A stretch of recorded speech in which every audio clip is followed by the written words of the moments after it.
ஃப்ரீயாக இருந்தேன். So customer வந்துகிட்டே இருந்தாங்க. சாப்பாடும் சரியாக சாப்பிடல அப்படின்னு காலம் வலிக்குது. வீடியோவும் எடுத்து போட்டிருக்கேன். Very tired. ஆனால் பயங்கரமாக கால் வலிக்குது.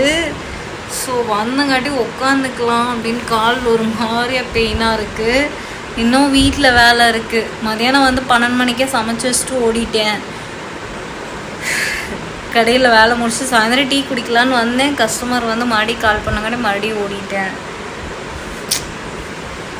நாளைக்கு புது வருஷம் இல்லை, அதனால் வந்து நிறைய பேர் வந்து இன்றைக்கி வந்திருந்தாங்க. அது கூட எனக்கு என்னடா ஆச்சரியமாக இருக்கேன்னு பார்த்தா அதுக்கப்புறம் தான் புது வருஷங்கிறதே சொன்னாங்க. எதுவுமே உலகத்தை பற்றி தெரியாமையே உட்காந்துட்ருக்கிறேன், வெளி உலகத்தை பற்றி. சரி, ஓகே அம்முக்குட்டி, நாளைக்கு வந்து தமிழ் புத்தாண்டு. எல்லாத்துக்கும் நம்ம சேனலில் இருக்க அனைத்து நண்பர்களுக்கும் தமிழ் புத்தாண்டு நல்வாழ்த்துக்கள். ஸோ இன்று போல் என்றும் நீங்கள் சந்தோஷமாக இருக்கணும்னு சொல்லிட்டு நான் வேண்டிக்கிறேன்.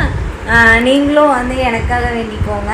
ஸோ ஸ்வீட்டாக இருக்கிற நம்ம ஃபேமிலிஸ் எப்பயுமே இன்னும் ஹாப்பியாக இருக்கணும். அம்முக்குட்டி, நீயும் சாமி கும்பிட்டுக்கோ. இப்போ தான் வீட்டுக்கு வந்தேன். நீனும் சமைக்கணும், எல்லாம் செய்யணும். டயர்டாக இருக்குது. ஒரு 10 நிமிஷம் உட்காந்துட்டு தான் போய் சமைக்கணும். சரி, ஓகே, பாய்.